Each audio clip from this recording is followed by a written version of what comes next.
Oke, video ini akan berisi tentang bagaimana saya membuat video pembelajaran dari mulai persiapan, pelaksanaan, editing, sampai nanti upload. Kayaknya kalau video ini sudah diupload, video pembelajaran yang saya buat juga udah diupload duluan deh. Nanti link videonya akan saya taruh di kolom deskripsi. Perlu diketahui ini adalah bagaimana saya membuat video pembelajaran, bukan bagaimana membuat video pembelajaran yang baik dan benar secara aturan. Lagian saya juga tidak tahu aturan yang benarnya seperti apa. Yang jelas kalau saya membuat video pembelajaran, langkah pertama yang saya lakukan adalah memilih materinya. Materinya tentang apa, dan bagaimana kira-kira konsep yang akan saya buat. Nah, di video kali ini tentang bahan dieelektrik kapasitor, konsep yang saya buat kira-kira nanti tampilannya adalah saya menjelaskan, lalu kemudian dibantu tampilannya oleh Virtual Lab yang disediakan oleh PET. PET itu produk dari Universitas Colorado yang open source, bisa digunakan oleh siapapun. Nah, setelah terpikir konsepnya seperti apa, yang saya lakukan tentunya adalah baca-baca buku. Nah, di sini saya sudah sedia beberapa buku. Yang ini bukunya Serway, dan yang ini bukunya Tipler. Yang ini berbahasa Inggris, dan yang ini berbahasa Indonesia. Dan saya juga sudah menyiapkan ini pad-nya, Virtual Lab-nya. Tujuannya adalah apa yang bisa saya lakukan dengan Virtual Lab ini. Kalau saya merasa penting baca-baca buku lagi, sebagai orang yang pernah kuliah di jurusan pendidikan fisika, tentunya ada pengetahuan awal mengenai materi yang akan saya buat video pembelajarannya, tapi saya merasa penting untuk baca-baca lagi karena itu akan mengasah pengetahuan. Juga sering sekali saya menemukan detail-detail pengetahuan yang memang itu sangat penting gitu.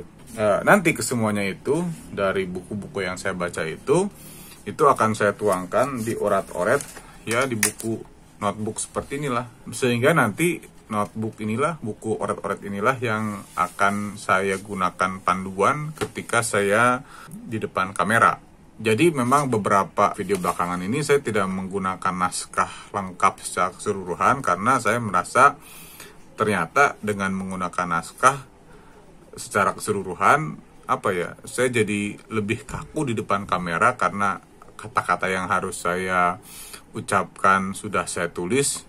Jadi kalau merasa ngomongnya tidak seperti apa yang saya tulis itu kayak yang salah gitu. Padahal kadang-kadang nggak salah juga. Nah, tapi kalau dengan menggunakan oret-oret di buku ini, di buku catatan ini, kalau saya pribadi sih itu rasanya kayak lebih bebas lah gitu. Lebih bebas untuk menentukan arah bicara saya, mau dari mana kemudian kemana dulu.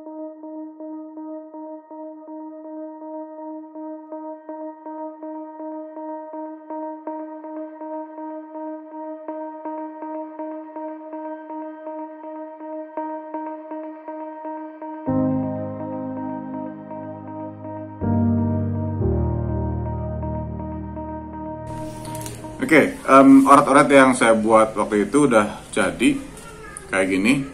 Ini orat-orat yang jelas belum tentu Anda paham karena ini adalah alur yang saya buat untuk kepentingan saya sendiri.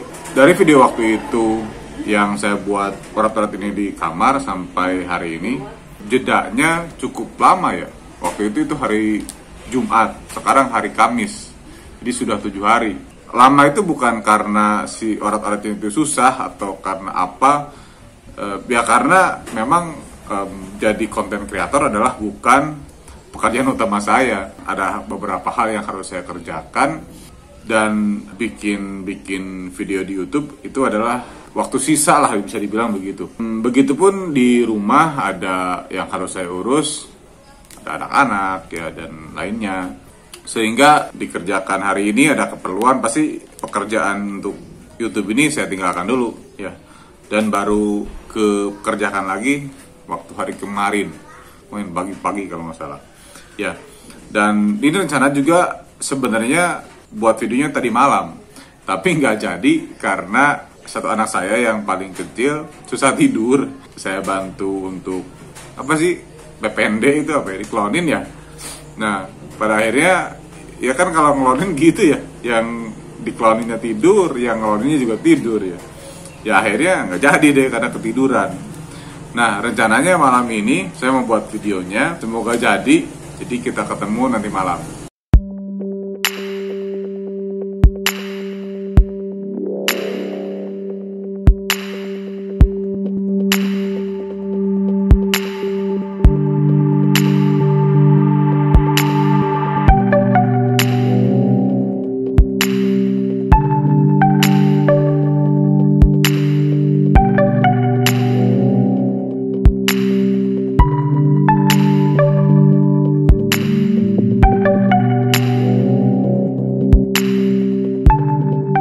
Tiba saatnya sekarang saya mau take video tentang materi di elektrik yang dari minggu kemarin sudah dipersiapkan materinya dan juga sudah disiapkan oret-oretnya. Nah, tapi sebelum saya mulai, saya mau ngasih lihat dulu nih settingan studio. Sebenarnya ini bukan studio sih, ini hanya bagian dari rumah saya sebelah pojokannya, karena saya belum punya studio khusus di mana saya bisa simpan peralatan buat video. Jadi ini semuanya adalah peralatan yang akan saya tunjukkan. Ini adalah peralatan bongkar pasang. Oke, mulai dari sebelah sini dulu ya. Ini lighting utamanya dan saya pakaikan grid seperti ini. Ini grid yang saya buat sendiri dari kertas ya, karena bawaannya tidak ada gridnya. Ya, nanti akan saya tunjukkan dengan grid dan tanpa grid ya.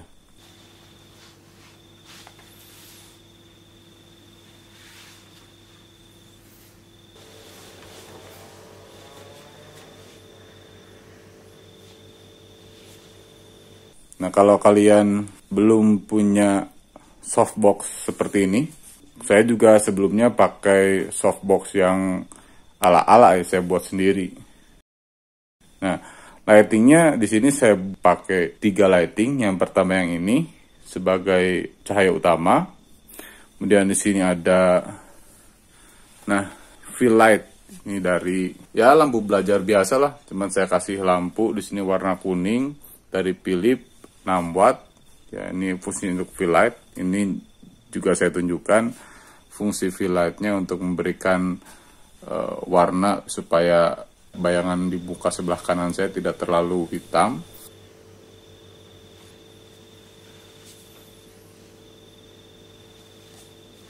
Dan di belakang juga nih ada, ya ini pemanis aja nih, particle light.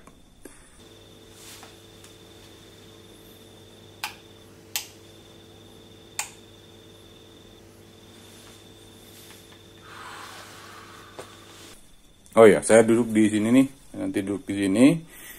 Ini laptopnya yang sudah saya siapkan virtual lab-nya, karena nanti untuk di video ini saya dibantu oleh virtual lab ya, dan juga akan direkam layar. Oke. Nah, ini sebelah sini ada stem partitur ya. Ini oret-oretan yang saya buat ya. Nah, dan ini sebenarnya saya gunakan bagian sininya saja nih, bagian kolomnya saja untuk keterangan data.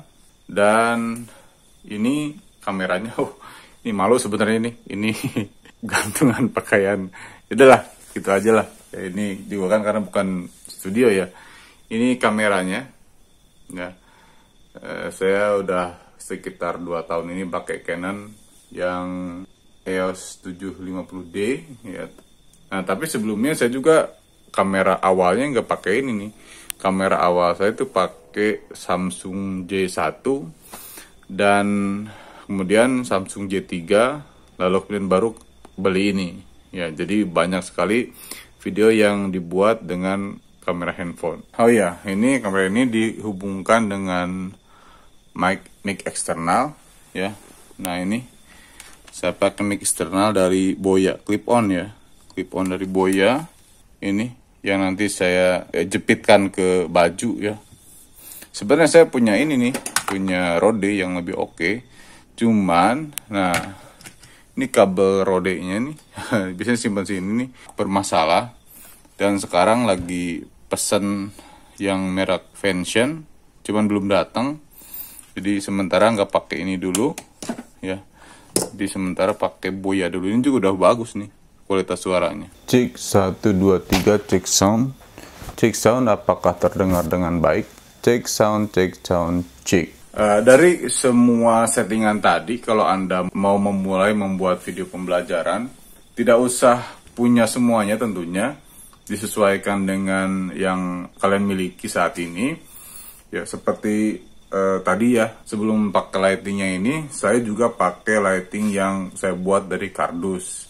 Paling yang, kalaupun misalkan ditanya apa sih yang paling penting, yang paling penting menurut saya adalah ini nih, audionya. Karena kalaupun gambar kita jelek, video kita jelek secara visual, itu masih bisa dimaafkan kalau audionya bagus. Jadi menurut saya yang paling penting kalau mau beli lebih dulu, perangkat lebih dulu adalah ini nih, mic-nya. Tapi kalaupun misalkan tidak beli mic terlebih dahulu, itu masih bisa dimaksimalkan audionya dengan proses editingnya yang bagus ya. Oke, gitu saja ya. Ada lagi nggak yang kelewat sama saya? Udah deh kayaknya ya. Saya mau mulai buat video karena yang di rumah ini semuanya udah pada tidur. Ada yang lupa nih. Ini kayaknya penting juga untuk saya bagikan. Jadi salah satu, bukan kendala sih ya, salah satu yang difikirkan itu adalah kostum. Karena saya punya kostum terbatas, baju terbatas, dan videonya sudah banyak. Jadi pada akhirnya beberapa video ya pakai kostum yang sama. Walaupun tidak masalah, sama sekali tidak masalah. Tapi memang itu jadi salah satu pikiran. Saya di video yang sebelumnya pakai kostum ini, masa berturut-turut pakai kostum yang sama kan gitu ya. Sebenarnya penonton juga nggak perhatian juga mungkin ya. Cuman itu jadi apa ya? Jadi salah satu yang difikirkan juga ya. Oke, tadi baru saja buat video udah beres, dan sekarang saya lagi transfer data dari kamera ke laptop.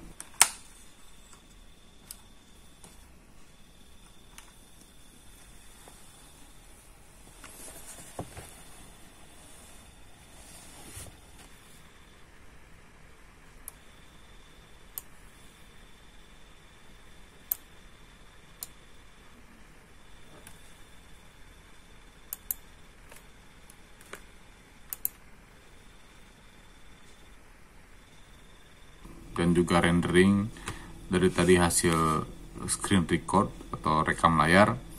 Nah, lalu kemudian nanti footage ini, video-video yang tadi saya kumpulkan itu akan diedit, tapi sepertinya tidak malam ini karena sudah malam. Jadi akan diedit di lain waktu, dan sekarang juga saya harus beres-beres peralatan yang sudah tadi saya setting, karena sekali lagi ini bukan studio, ini hanya bagian ruangan dari rumah. Oke, kita ketemu nanti di sesi edit video. Oke, saya lagi ngedit video yang kemarin saya buat. Sebenarnya ngeditnya udah dari tadi siang, tapi belum beres. Lumayan banyak yang harus dieditnya.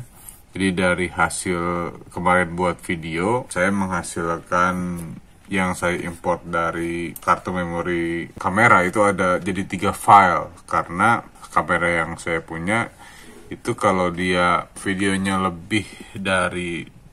setiap lebih dari 20 menit, maka si videonya akan dibagi menjadi 2 file. Kalau lebih dari 40 menit ya berarti jadi file yang ketiga, gitulah kira-kira.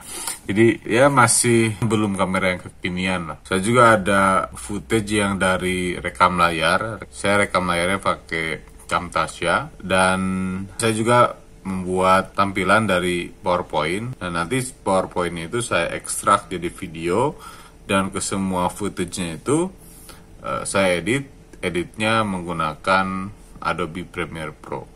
Jadi untuk edit video tentunya tidak hanya bisa dilakukan oleh Premiere Pro, oleh Camtasia juga bisa, atau oleh yang lainnya juga banyak aplikasi untuk edit video. Terserah kita nyamannya dengan aplikasi apa. Yang jelas tujuan dari penyampaian video kita, informasi yang kita sampaikan di video itu sampai ke penonton. Jadi kalau bisanya ngedit di handphone, ya silahkan gunakan editor yang di handphone, atau lebih nyaman dengan menggunakan aplikasi yang lain juga, itu tidak menjadi masalah.